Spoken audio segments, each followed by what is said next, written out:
longitudinal, ¿no? Golpe en la columna vertebral. Esto nos puede dar todo tipo de cambios anatómicos y funcionales y evolutivos. Las estructuras que se pueden comprometer son huesos, nervios, vasos sanguíneos, fibro cartilaginoso y músculo costal. Vamos a dividir la columna en tres líneas. La parte anterior, que es el cuerpo vertebral con su disco y el ligamento longitudinal anterior. La segunda mitad, que es la segunda mitad del cuerpo y el disco y el ligamento longitudinal posterior. El pedículo, que es esto, miren, pedículo. Luego esto, que es la apófisis transversa. Hay unas facetas articulares superiores y facetas articulares inferiores. Y luego tenemos la lámina, que es el arco posterior y la apófisis espinosa. Entonces, esa estructura de acá, anterior, es cuerpo, ligamento anterior y disco. La columna media es cuerpo, disco y ligamento posterior. Y la columna posterior, estamos hablando del pedículo, facetas articulares y apófisis espinosa y lámina. ¿Qué son las facetas articulares? Toda vértebra está articulada, tiene sus carillas articulares. Entonces son huesos articulares. Y la vértebra tiene también un agujero. Mira, esa es una vista desde arriba recostado hacia la izquierda. Este es el cuerpo vertebral. Dentro del cuerpo debajo del cuerpo está el disco. Tiene los pedículos, ¿sí? Este agujero que se llama el agujero espinal central. ¿Qué pasa por ahí?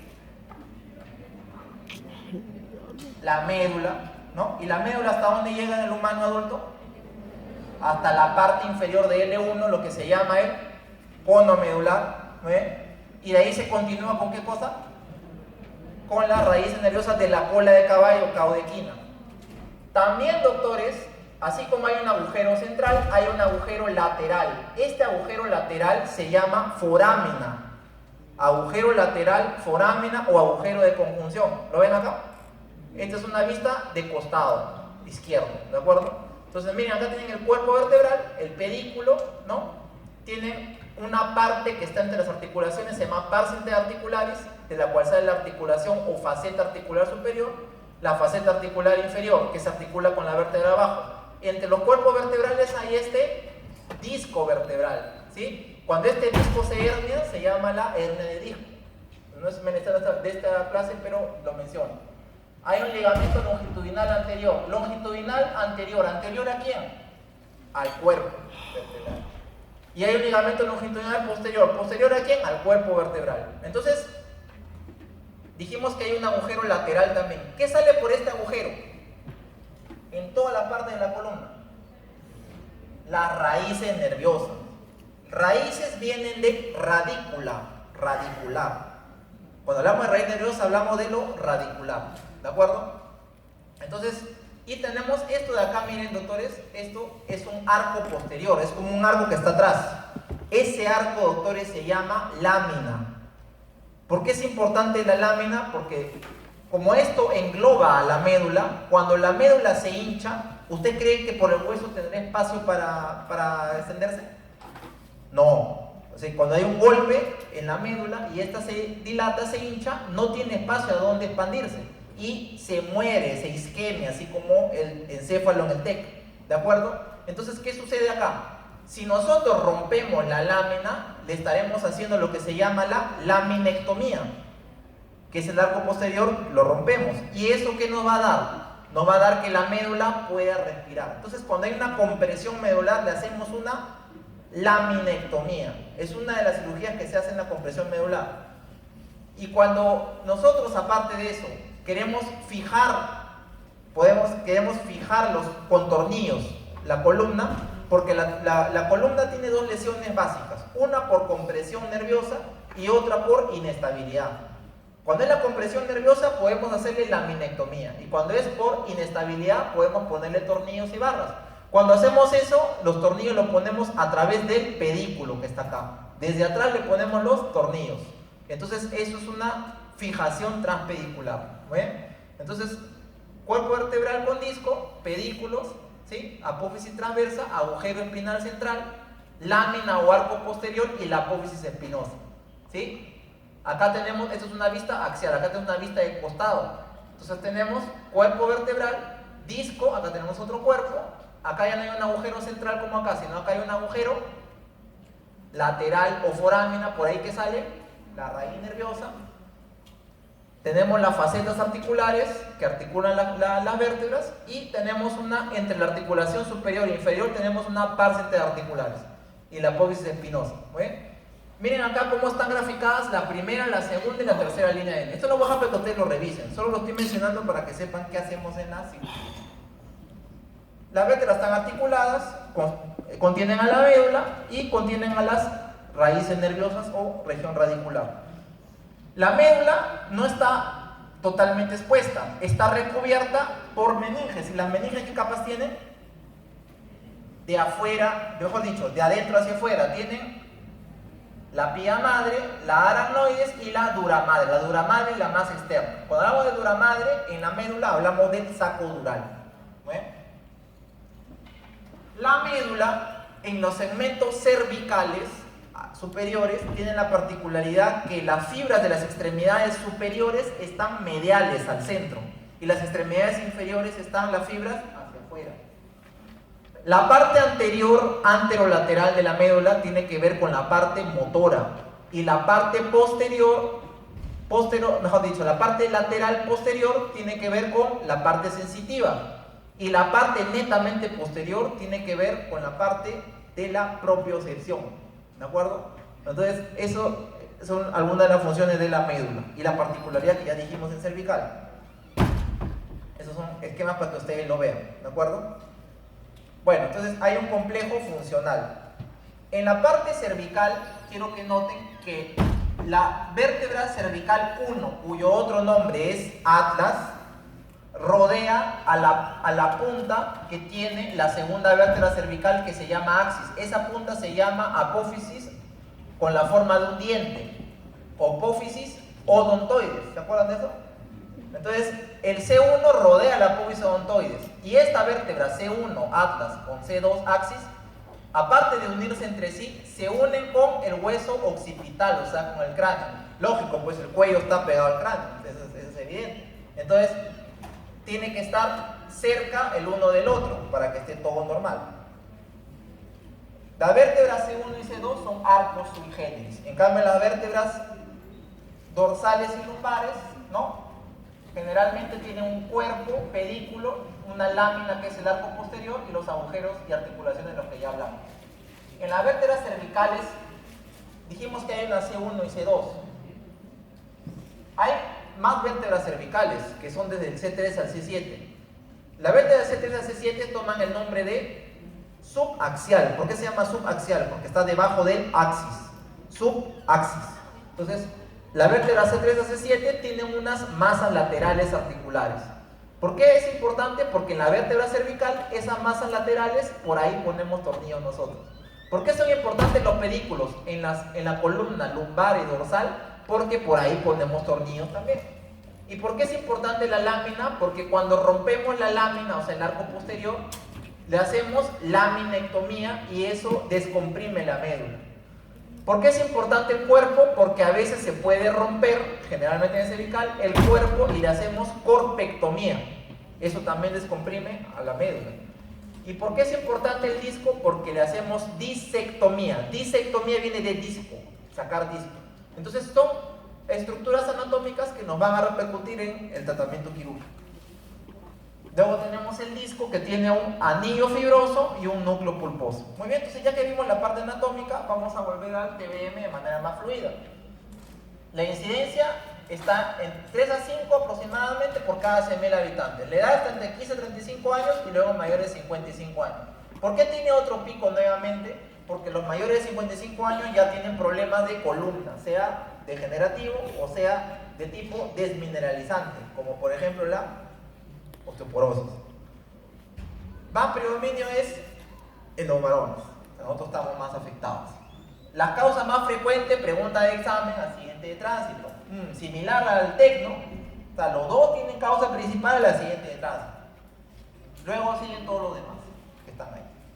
Los factores determinantes hay que ver la intensidad, si hay otras enfermedades y lesiones asociadas. Pregunta de examen, el lugar más frecuente de traumatismo vértebromedular es cervical. Cervical, pregunta de examen. El segundo lugar es la charnela dorsolumbar. ¿Qué es la charnela? La unión de de las últimas 2 vértebras dorsales con la primera lumbar. Y luego siguen todas las demás. ¿Y por qué será primero la cervical? Porque es el área más móvil. Hay varios mecanismos que los voy a dejar para que ustedes lo revisen. Compresión, distracción, flexión, extensión, rotación y presión lateral. ¿De acuerdo? Y la fisiopatología, básicamente, hay una lesión primaria inicial, que es el golpe inicial, y una secundaria, que ya los cambios que genera con destrucción, isquemia y como consecuencia el edema medular y radicular. Hay que ver la anamnesis, el contexto, el mecanismo, la intensidad, la altura, el impacto de la superficie objeto, la velocidad y ver la parte local y la parte neurológica. La parte local nosotros vamos a ver deformaciones, dolor, aumento de volumen, contracturas y limitación funcional. Cuando hablamos de lesiones neurológicas son de 2 tipos, incompleta y completa. Completa es cuando no hay función. Si hablamos de la parte motora hablaremos de plegia. Y cuando hablamos de la parte sensitiva hablamos de anestesia. Y si hablamos de la parte esfinteriana hablaremos de ausencia total de control de esfínteres. En cambio, si hablamos de una lesión incompleta, esto quiere decir que todavía hay una función residual por debajo de la lesión, por la parte que se lesiona. En la parte motora hablaremos de paresia o debilidad. Paresia es debilidad. En cambio, plegia es total ausencia de función. Hipoestesia, si es la parte sensitiva, y control parcial de esfínteres si hablamos de estos últimos. Muy bien. Entonces, lesión completa y lesión incompleta. Esto es fundamental que ustedes lo entiendan. Una lesión completa e incompleta. La diferencia. Entonces, hay una parte motora, ¿no?, de las extremidades, y quiero que recuerden esto. La parte que controla la ventilación en la médula tiene que ver con los segmentos C4 que controla el diafragma y los segmentos T2 a T6 que controlan los intercostales. De ahí que los pacientes que se lesionan en la médula estas partes no pueden respirar bien. Por eso es que hacen problemas ventilatorios. Y luego tenemos, de acuerdo a cada segmento, su parte motora, ¿no? Hay que examinar al paciente, la parte motora, acá están sus dermatos, mejor dicho, los miótomos, para que ustedes lo revisen, ¿de acuerdo? Eso no lo voy a preguntar, solo es para que ustedes lo puedan revisar. Y la sensibilidad, hay 2 sensibilidades, la superficial y la profunda. La superficial tenemos a la táctil, que es ipsilateral, la algésica, que es contralateral, la térmica, que es contralateral la lesión. Luego la sensibilidad profunda, que incluye 2, la propiocepción, que es ipsilateral, y la vibratoria, que también es ipsilateral. Esta última vibratoria la examina generalmente el colega neurólogo con su diapasón. ¿Se han visto lo que es un diapasón, no? Ya, entonces eso no lo vemos mucho nosotros los neurocirujanos, pero sí lo ven, sí está escrito, ¿no? ¿Qué es la propiocepción? Es la capacidad de, sin ustedes ver una extremidad, saber en qué dirección está moviéndose. Yo puedo saber si mi dedo está hacia arriba o hacia abajo sin necesidad de verlo. Eso es propiocepción. ¿Cuál es la diferencia entre sensibilidad táctil y algésica? En táctil yo solo estoy tocando al paciente. En cambio en la algésica le estoy con una aguja o con algún objeto, ¿no?, generándole, o con también uno mismo generándole dolor. En uno solo lo tocas y en otro le generas dolor. Táctil y algésica. ¿De acuerdo? Entonces, forma parte de la sensibilidad superficial junto a la térmica, y luego tenemos sensibilidad profunda en la que ya hablamos. Si vemos la parte táctil algésica hay que ver si hay déficit que se manifiesta como anestesia, que no siente nada, o hipoestesia. Entonces, sensibilidad. Hay unos dermátomos que los dejo para que los revisen. Hay control esfinteriano que tiene que ver con la parte anal o la parte vesical, ¿no?, la parte fecal y urinaria respectivamente. Puede haber disautonomía genital, donde puede haber priapismo, una falta de control, ¿no?, de la parte genital, y también en la parte neurológica hay que verlo, reflejos osteotendinosos. Hay una escala, pregunta de examen, la escala para ver a los lesionados medulares se llama escala de Asia o Frankel modificada. Eso va desde la A hacia el E. No les voy a pedir que se lo memoricen, pero al menos que sepan para qué sirve la escala, ¿ok? Y la Asia se escribe A-S-I-A, así se escribe. No se olviden porque eso viene del examen probablemente. Los síndromes medulares son de acuerdo a la parte cervical, dorsal o lumbar. El síndrome medular central, llamado síndrome de Schneider, ¿de acuerdo? Es el primero que vamos a ver. Esto los neurólogos le llaman siringomielia. Es una lesión cervical donde, como dice su nombre, es medular central, centro medular. Dijimos que las fibras de las extremidades superiores son centrales o mediales, y las extremidades inferiores, o sea, las piernas, son laterales. Entonces, si la lesión está en el centro de la médula, entonces, ¿qué va a pasar? Solo se van a afectar las extremidades superiores. Entonces, esta es la característicamente clínica del síndrome de Schneider. El paciente parece de los brazos, extremidades superiores, y los miembros inferiores están normales. ¿De acuerdo? Puede haber problemas de esfínteres, sí, pero básicamente lo anterior es lo predominante. Entonces, síndrome de Schneider, cervical. Puede haber hemisección, que es cuando la mitad de la médula se lesiona y dará manifestaciones contraversa y lateral de acuerdo al caso que ustedes lo van a revisar. Y la sección transversa es que se lesiona toda la médula en ese nivel. Por supuesto, no habrá ningún tipo de función debajo de este probablemente. En el dorsal, similar. La diferencia está en el espinal anterior, que tiene que dar déficit motor y sensitivo en la parte termoalgésica y táctil, y el espinal posterior, que es la parte posterior que nos dará déficit sensitivo posicional y vibratorio. Esto ya lo hemos visto, ¿no? Entonces, y la lesión transversa. En la parte lumbar tenemos el síndrome del cono medular y el síndrome de la cola de caballo. Ambos nos dan manifestaciones que incluyen déficit motor, déficit sensitivo, anestesia en silla de montar, o sea, en toda la parte con lo que se siente el paciente, no siente nada ahí, problema esfinteriano y puede haber reflejos alterados. La principal diferencia en el cono medular y la cola de caballo es que el cono medular generalmente es asimétrico, hay hiperreflexia y el dolor es escaso y su instalación es más lenta. En cambio, en la cola de caballo es una instalación más rápida, es simétrico, puede haber una hipo o arreflexia y es muy doloroso. ¿Por qué acá habla hiperreflexia y acá hipoarreflexia? La hiperreflexia puede ser síntoma o signo de primera motoneurona. ¿Y la médula es primera o segunda motoneurona? Primera motoneurona en la médula. En cambio, la raíz nerviosa lateral, la raíz nerviosa, ¿es primera o segunda motoneurona? Segunda motoneurona. Entonces, ¿la médula hasta dónde llega, dijimos? Hasta L1, la parte inferior, que es el cono medular. Por eso puede que nos dé hiperreflexia.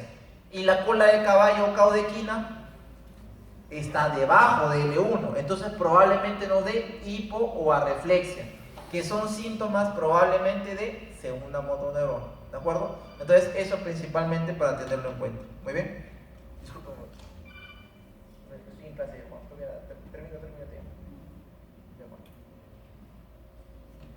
Entonces, eso básicamente es el asunto. La conmoción medular, ¿así se acuerdan la conmoción cerebral? Igualito acá, se golpea la columna y en menos de 12 horas, sin que haya ninguna manifestación en los exámenes de imagen, el paciente recupera su función neurológica. Se golpeó la columna, recuperó y no pasó nada. Shock medular es cuando se golpea la columna, ¿no? Hay una ausencia y probablemente ya no lo recupera. Hay una ausencia de función neurológica, pero probablemente ya no lo recupera. Esto es localizado. En cambio, en el shock neurogénico se golpea la médula, pero se asocian, o sea, se suman problemas autonómicos como hipotensión, bradicardia y vasodilatación. Hay un nervio que se llama craneal, que se llama el nervio vago, que no tiene nada de vago, porque hace un montón de cosas, ¿no? O simpático, que va desde ahí y va hasta la parte más inferior del cuerpo y controla vísceras y órganos. Entonces, por eso, esto se llamará shock neurogénico. Muy bien. En cambio acá se llamará shock medular. Eso para que ustedes lo diferencien, ¿ya? Y eso para que lo revisen. No lo voy a preguntar eso, solo para conocimiento. Repito, esta es la última vez que ustedes van a ver neurociencias. Ya nadie más les va a enseñar neurociencias. Ni siquiera, probablemente si son internos, no. Solamente si hacen algo de neurociencias, probablemente lo vuelvan a ver. Antes de eso no, lo veo un poco difícil. Hay que ver el cuadro clínico y los exámenes paraclínicos, ¿no? Las neuroimágenes son radiografía, tomografía y resonancia. Miren, en términos sencillos, ¿ya? La radiografía, si bien es el examen más rápido, el más accesible, su mejor utilidad está en ver la alineación de las vértebras. Esa es su mejor utilidad. Puede ver la fractura, sí, Pero el mejor examen para ver las fracturas es la tomografía, algo similar al cráneo, ¿cierto? Y el mejor examen para ver la parte blanda, dentro de la parte blanda tenemos el disco, ¿no? Los ligamentos y la médula y las raíces nerviosas, eso lo verá mejor la resonancia. Entonces, ¿quién ve mejor la médula? La resonancia. ¿Por qué? Porque es una parte blanda, ¿no? Evidente. Entonces, miren, acá está la radiografía. La resonancia, miren cómo se ve acá la médula, miren los cuerpos vertebrales, el disco, y acá está la médula, y esta es la tomografía, miren, solo se ve el hueso prácticamente, ¿de acuerdo? Ya hablamos de esto. Cuando pegan radiografía, un truco clínico es que se vea hasta C7D1, hasta esa unión que se vea, porque a veces se les pueden pasar algunas fracturas. Hay varias incidencias. La tomografía, traumatismo de alto impacto. Si hay duda diagnóstica, por ejemplo, que no se ve C7D1, ¿sí? Y tienen duda porque el paciente tiene molestias después del golpe en la columna, y es el mejor para ver fracturas. Muy bien. Y sobre todo si hay traumatismo de alto impacto. Si hay un accidente de tránsito, ¿qué van a preguntar? Si se murió alguien, hubieron muertos. Eso es lo que tienen que preguntar siempre ustedes. ¿De acuerdo? Muy bien. Miren en la cervical cómo, quiero que observen acá, miren en la vértebra cervical cómo esta es una incidencia sagital o lateral, que es lo mismo en tomografía. Miren cómo esta, que es el C1, está unido al C2, y estos se unen a su vez con el hueso occipital y suelen estar cerquita uno del otro, ¿sí? Miren cómo las vértebras están alineadas. Este cuerpo está alineado con este y este con este. Y miren cómo las facetas articulares están unidas una sobre otro. Miren la forma en que se unen, ¿sí? ¿Por qué? Porque cuando se desalinea la vértebra se llama listesis, los cuerpos. Y cuando las facetas se meten sobre partes que no deben, se llama engatillamiento o bloqueo facetario. Esas son alteraciones que pueden tener. Si se rompe la integridad de hueso se llama fractura, ¿sí? El bloqueo facetario, que se engatille, o la listesis, entra dentro de lo que se llama la luxación. ¿Qué es luxación? Algo se salió de su sitio, eso se llama luxación. Y la fractura simplemente es la ruptura de alguna parte. ¿Ven? Miren acá cómo tenemos el canal espinal, ¿sí? En cervical, este es el C1 con C2, esta es una vértebra C3 con sus masas laterales, y miren su arco posterior que se llama, ¿cómo se llama el arco posterior? Lámina, que adelante es el cuerpo vertebral. Y acá están, ¿qué cosa? Los pedículos, muy bien, pedículos, esos son los pedículos. ¿Por qué es importante la masa lateral en las cervicales? Porque por ahí ponemos tornillos. ¿Por qué son importantes la lámina en todas las vértebras? Porque se lo rompemos y hacemos laminectomía. ¿Por qué es importante el cuerpo vertebral? Porque si eso comprime, lo rompemos y hacemos corpectomía. ¿Por qué es importante el disco? Porque si lo sacamos le hacemos disectomía, ¿sí? ¿Y por qué es importante los pedículos? Porque en el dorsal y lumbar lo operamos y le ponemos tornillos transpediculares a través del pedículo. Entonces ya cuando ustedes escuchen ya saben qué cosas le hacen al paciente. ¿Muy bien? Muy bien. Ya vemos el de resonancia magnética. Por favor, miren, yo sé que estamos en el Perú y que no todos los pacientes, entonces el médico peruano es muy apreciado por su clínica, es muy apreciado por eso en muchas partes del mundo. No siempre vamos a, lo académico sería tener radiografía, tomografía y resonancia en pacientes de traumatismo de moderado impacto por lo menos, ¿no? Pero no se puede tener siempre. Si ustedes van a empezar con algún examen, si el paciente tiene un déficit motor o sensitivo, repito, un déficit motor o sensitivo, tienen que pedir resonancia, porque ¿qué es lo que queremos ver acá? La médula, perfecto. Entonces, tienen que usar ese razonamiento ustedes. Oye, vamos a avanzar un poco más rápido. Tratamientos, el manejo prehospitalario, el paciente llega inmovilizado, en bloque, ¿de acuerdo? Con supervisión. ABCD, ya ustedes saben el ABCD, no se lo voy a explicar, la vía aérea es lo primero. Collarín cervical si hay lesión cervical. Si hay lesión dorso-lumbar, idealmente sería tener un corset, pero no siempre se tiene, hay que pedírselo al paciente. Cervical, collarín cervical. Usen collarín duro o collarín Filadelfia, ¿sí? Ese es el que deben usar en cervical. Y en el caso de la columna dorso-lumbar, lo que se llama corset. Hay que ver todo esto que dice acá, ¿no? Y valorar las neuroimágenes, ¿no? Así como la hipotensión es mala para el cerebro, también es mala para la médula. O sea, para el tejido nervioso la hipotensión es mala, porque genera isquemia y esto genera infarto irreversible muchas veces. Entonces, su vía venosa periférica para que reciba su hidratación con cloruro. ¿Cómo definimos hipotensión? Presión sistólica menos de 90, ¿de acuerdo? Hay que usar analgesia porque el paciente cuando le duele se mueve y va a inestabilizar más sus lesiones. No usen, ojo, así como dije, no usen dextrosa y corticoide en el TEC agudo, no usen opioides como el tramadol en el TBM agudo, porque el tramadol, los opioides, disminuyen la presión arterial y van a quitar la irrigación a la médula, ¿de acuerdo? Entonces, no usen en el periodo agudo opioides. Usen gastroprotectores y antieméticos por si tienen las molestias correspondientes de náuseas, vómitos. Recuerden que los vómitos también son reflejos por descarga simpática del evento, por el estrés, por el shock. Y por eso a veces los pacientes tienen vómitos, ¿no? Los vómitos no siempre es problema gástrico, no siempre es problema dentro del cerebro. A veces simplemente es por ese tipo de problemas. Los corticoides actualmente en el TBM, en el traumatismo vértebro-raquimedular, ¿sí? No está sustentado por la evidencia actual. Ya cambiaron los conceptos, aunque algunos lo siguen usando. Hay que tener cuidado con las lesiones entre T5 y sobre C5 y sobre todo de T5 para arriba, mejor dicho, ¿no? Porque ya hablamos que controlan la ventilación. Hay que cuidar las escalas y collarín y corsé de acuerdo a si es cervical o dorsolumbar respectivamente. Hay que buscar que lo vean los pacientes traumatología, cirugía general en la fase aguda y en la fase posaguda, o sea, después ya lo varias psiquiatría, psicología, nutrición, medicina física, rehabilitación, urología.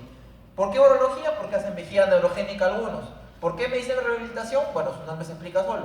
Nutrición, porque estos pacientes no dejan de comer. ¿Y por qué pueden dejar de comer? Porque se imaginan que ustedes pierdan la fuerza de las piernas o de los brazos. Cualquiera se deprime, cualquiera entra en problemas psicológicos. Entonces esto les da al paciente hiporexia y a veces no comen. Por eso lo tienen que ver psiquiatría, psicología y nutrición en estos casos. Estos eventos son devastadores para el paciente, ¿de acuerdo? Entonces es importante por eso prevenir los accidentes de tránsito y las agresiones. ¿Muy bien? Puede comprimirse y lesionarse la médula. Si la médula se comprime, ¿no? Genera lo que es la compresión medular. Eso se puede dar también en la parte de la raíz. Puede haber compresión medular o radicular. Cuando hay compresión y el tejido nervioso se hace más pequeño, se estrecha, eso se llama estenosis. La palabra estenosis en medicina viene de estrechez, ¿de acuerdo? Y puede haber una contusión o sección. Miren, cuando hay sangre dentro de la médula, en el contexto de un traumatismo, eso es una contusión medular. Miren acá cómo se ha fracturado el hueso y el disco se ha hecho hacia atrás y está comprimiendo a la médula, ¿de acuerdo? Todo esto puede generar una fractura, una lesión de disco y una lesión medular, ¿de acuerdo? El latigazo cervical es un movimiento por aceleración, generalmente es accidente de tránsito por el freno intempestivo, da este movimiento que se describe por sí solo y no suele ser quirúrgico la mayoría de veces. A veces puede haber lesiones ligamentarias. El disco, miren acá, cuerpo vertebral, acá hay un cuerpo y entre los cuerpos ¿qué hay? Disco. El disco se hace hacia atrás, rompe el ligamento longitudinal posterior y comprime a la médula. Entonces, hernia de disco traumática cervical. Generalmente las hernias de disco cervicales muchas veces son traumáticas. Bueno, miren acá en el axial cómo este es el disco, cómo se mete acá al canal, ¿ok? Esa es la herniación. Puede haber un hematoma epidural, se rompen los vasos afuera de la dura madre y se genera un coágulo que comprime la dura madre. Miren acá, ¿lo ven? Esta es la médula y miren esta imagen acá, este es el hematoma epidural, acá tenemos otro. Esto comprime la médula y genera compresión medular y todos los problemas. ¿Ven? Contusión hemorrágica, acá es una pequeña. Acá hay una contusión hemorrágica grande. ¿Lo ven? Puede haber, miren esta vértebra, ¿está alineada con esta? ¿Cómo se llama eso? Listesis, muy bien. Entonces vamos a hablar de las luxaciones. Pueden ser listesis, que la acabamos de ver, que es cuando una vértebra se va adelante y la otra hacia atrás, y engatillamiento. Miren, ¿se acuerdan de la unión cervical con el cráneo? O sea, el cuello con la cabeza. Miren, tremenda distancia. Esto es una luxación occipito-atloidea. Es altamente inestable y puede ser mortal. Miren, cuando la vértebra C1 se separa del diente, se luxa C1 con C2. O sea, se luxa el atlas con el axis. Luxación atlantoaxoidea. También es inestable. Cuando la vértebra C1, dijimos que son arcos, se rompe, se fracturan los arcos, se llama fractura de Jefferson. Cuando se rompe la pars interarticularis, que está entre la faceta articular superior y la faceta articular inferior en la vértebra C2, se llama la fractura de ahorcado o Hackman, así le pusieron. Miren acá, se rompió la parte interarticular. Si se rompe el diente de la vértebra C2 o atlas, ¿no? Fractura de odontoides. De ahí a que hay una incidencia transoral odontoidea en la radiografía. Miren acá cómo se rompió el diente. Este diente está acá y esto está tirado hacia atrás, ¿no? La fractura. Las fracturas subaxiales, desde C3 hacia abajo, eso sí en la morfología o spine. No le voy a preguntar eso en el examen, pero solo para que sepan, ¿no? Hay una clasificación que no le voy a preguntar. Hay fracturas en cuña, se achata la vértebra, lo que se llama wedge. Hay fracturas conminutas, así como en la fémur, en el radio, ¿sí? Las fracturas conminutas se rompen en pedacitos como una explosión, eso se llama burst. Burst en inglés es explosión. Es una fractura conminuta de las vértebras. Si la vértebra se parte en una mitad, como si le hubieran cortado con una espada, se llama split. Si se hace un fragmento hacia adelante como una gota pequeña, esto se llama teardrop o gota de lágrima. Si se rompe la apófisis espinosa de la C7, se llama la fractura del paleador o flychover, así le llaman. ¿De acuerdo? Pueden haber luxaciones. ¿Se acuerdan que hablamos de la listesis? Miren acá cuando la faceta se mete por dentro de la forámina, esto se genera la luxación o bloqueo facetario, es una dislocación, es un tipo de luxación. Nos da esta imagen que se llama la imagen en hamburguesa. Miren esta faceta articular y miren esta acá, ¿no? Está como una hamburguesa. Entonces, luxación de las facetas y acá hay ¿qué cosa? Listesis, ¿de acuerdo? Miren, listesis, ¿sí? Y acá la faceta se engancha y se mete por dentro de la forámina. Bloqueo facetario. Entonces son las luxaciones, ¿de acuerdo? Las fracturas, que ya hemos hablado de las formas, ¿sí? Dorsal y lumbar. Y en la estabilidad se acuerdan de que hablamos de las 3 líneas de Dennis? Cuando tenemos las 3 líneas con las estructuras que ya hablamos, si 2 o más líneas se dañan, eso es una fractura inestable. 2 o más líneas de Dennis se lesionan, mejor dicho, esto es una columna inestable. Hay mucho concepto de inestabilidad, pero ese es el más importante. ¿De acuerdo? El tratamiento conservador no quirúrgico, reposo absoluto y el uso de ortesis. ¿Qué ortesis estamos hablando? El cervical en el caso del collarín y en el caso del dorso lumbar estamos hablando del corset. Muy bien. Esto puede ponerse por 4, 12 hasta 24 semanas. Las indicaciones quirúrgicas son las lesiones inestables, las fracturas que no consolidan y la lesión neurológica. Cuando la lesión neurológica es completa, ya hablamos lo que es lesión completa e incompleta, ¿sí? Ya lo mencionamos. La cirugía puede ser diferida, no es urgente. Si la lesión es incompleta y es progresiva, o sea, es una pareja que está progresando, ¿sí? O por ejemplo, ¿no? La cirugía es de urgencia y se debería hacer entre 24 y 72 horas. En las cirugías inestables, ¿qué hacemos? Estabilizar y fijar. En las cirugías de compresión o lesión neurológica, ¿qué hacemos?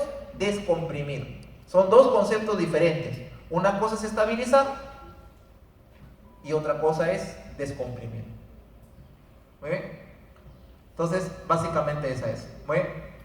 Hay reducciones cervicales que pueden ser abiertas o cerradas. Las abiertas siempre se hacen dentro de sala de operaciones. Nadie le va a abrir la columna a un paciente, ¿no?, fuera de la sala de operaciones. Lamentablemente, la cirugía de columna no se pueden hacer nada fuera de la sala de operaciones cuando es abierto, no lo podemos abrir al paciente. Las cerradas pueden ser dentro o fuera de sala de operaciones, porque podemos contar con un equipo para hacerlo sin abrirlo al paciente. No es frecuente, pero está escrito, ¿no? A veces se usan estas tracciones que no hay en todos los lugares. En nuestro país no hay mucho, pero ¿qué hace? Se le ponen unos clavos al paciente, se hace un contrapeso con unas poleas y esto jala la cabeza del paciente y puede ayudar a reducir. ¿Reducir qué? La luxación. Entonces, la columna hay que buscar estabilizar y la descompresión. Ya hemos hablado de esto. Hay lesiones por proyectil arma de fuego, que la particularidad que quiero que se lleven es que en estas lesiones generalmente se pide tomografía. ¿Por qué no resonancia se puede usar mucho acá? Porque la bala es metálica. Sí, la resonancia puede aceptar metales como el titanio, pero ¿las balas son de titanio? No son de titanio, son de otro metal, entonces por eso probablemente no nos ayude mucho. Muy bien. Si hay fístula, la lesión completa es y la lesión es incompleta, progresiva, eso es una cirugía de emergencias, de urgencia mejor dicho. Si no, no. El pronóstico no suele ser bueno en los proyectiles de arma de fuego. ¿Muy bien? Vamos a ver algunas cirugías. Miren, esta es una fijación cervical posterior. Vamos a poner para el paciente de decúbito ventral, o sea, boca abajo. Vamos a usar el arco en C para buscar el nivel. Hacemos la incisión de piel, abrimos la parte musculocutáneo, hacemos la laminectomía. ¿Qué era la laminectomía? Romper la lámina. Con esto descomprimimos, ¿qué cosa? ¿Qué es esto? La dura madre, el saco dural. Miren cómo está descomprimido, ¿no? Y podemos fijarlo. Ya hicimos una cirugía de descompresión acá. ¿Qué vamos a hacer ahora? Colocar tornillos. ¿Y dónde van los tornillos? En el cervical, a las masas laterales. Entonces acá están los tornillos con sus barras, ¿no? Y los cerramos al paciente. Y ahí queda el paciente con su fijación o artrodesis posterior. Tornillos y sus barras, ¿de acuerdo? ¿A dónde van? A las masas laterales. Y miren, esta es una imagen axial.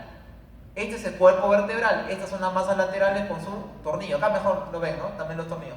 Pero miren esta vértebra. ¿Qué cosa no hay acá? ¿Qué cosa no hay acá? ¿Qué le han roto? ¿Qué le han sacado? La lámina. Entonces, ¿qué le han hecho acá? Laminectomía para descomprimir. Entonces, así se ve la laminectomía en la imagen. No hay lámina. Acá sí hay lámina. En la vértebra de más abajo sí hay. Acá no hay lámina. Laminectomía y fijación en tornillos en masas laterales. Ese es en el cervical posterior. Hay cervical anterior, también se puede operar por el anterior, pero no es frecuente. Lo ponemos al paciente en decúbito dorsal, usamos el arco en C, que es un equipo radiográfico para poder ver intraoperatoriamente, radiográficamente, dónde está la lesión. Hacemos el corte de piel, abrimos la apertura por planos, conteniendo cuidado de no lesionar la carótida, la yugular, la tráquea y el esófago, ¿eh? Y colocamos retractores y podemos romper el cuerpo, lo que será una corpectomía. Podemos reemplazar ese cuerpo, podemos sacar el disco y reemplazarlo con una prótesis si es que se tiene. Son cirugías costosas, hay que programar al paciente, ¿no? Pero yo les informo lo que se hace, ¿no?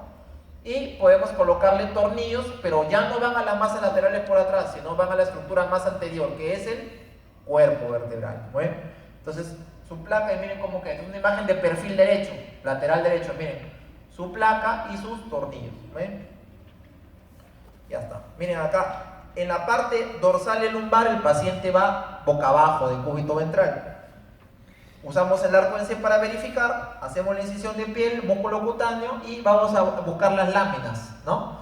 Y los pedículos. En los pedículos vamos a colocar tornillos y con el arco en C verificamos que estén bien puestos, ¿no? Y luego de poner los tornillos, vamos a hacer la laminectomía. Miren, sacamos la pubis espinosa, rompemos la lámina y miren, acá está, ¿qué cosa? La dura madre. Rompimos la lámina acá, laminectomía le hemos hecho. Le ponemos su barra a los tornillos, ¿ya? Y eso, ahí queda la cirugía. Lo cerramos al paciente, le podemos dejar un drémono. Y acá están los tornillos, ¿a través de qué? Pedículos. Esto es la columna dorsal lumbar. Entonces acá tenemos tornillos transpediculares. Trans significa a través. ¿Y qué cosa no hay acá? ¿Qué falta acá, al igual que en la lámina anterior que vimos? La lámina. Entonces, ¿qué le han hecho? Laminectomía. ¿Para qué? ¿Para estabilizar o para descomprimir? Y en cambio los tornillos, ¿para qué son? Perfecto. El pronóstico de una lesión neurológica completa, ya saben lo que es una lesión neurológica completa y qué es una incompleta. En la completa, después de 24 horas, solo 3% de los pacientes recuperan. Y después de 72 horas, menos del 1% mejora. ¿Cuánto es menos de 1? ¿Cuánto es menos de 1? 0. Entonces, el pronóstico es sombrío después de las 72 horas en una lesión completa. En la lesión incompleta es más variable de acuerdo al nivel de la lesión y el paciente. Pero ese es el problema con las lesiones completas. Por eso son de temer las lesiones vértebro-medulares. ¿Por qué? Porque ese hueso que se fractura puede guillotinar a la médula, ¿de acuerdo? Y entonces la médula no tiene dónde expandirse, va a generar el edema y va a generar la isquemia o muerte del tejido. El seguimiento en los pacientes hasta en 6 meses tiene que verlo multidisciplinariamente a largo plazo, psiquiatría, psicología, medicina física, rehabilitación, urología, nutrición y otros, como ya vimos, para ver las secuelas de todo tipo. Hay que fomentar el apoyo familiar y hay que todos hacer un buen trabajo en equipo para buscar lo mejor para el paciente, que es nuestro motor y motivo. Listo, doctores, gracias.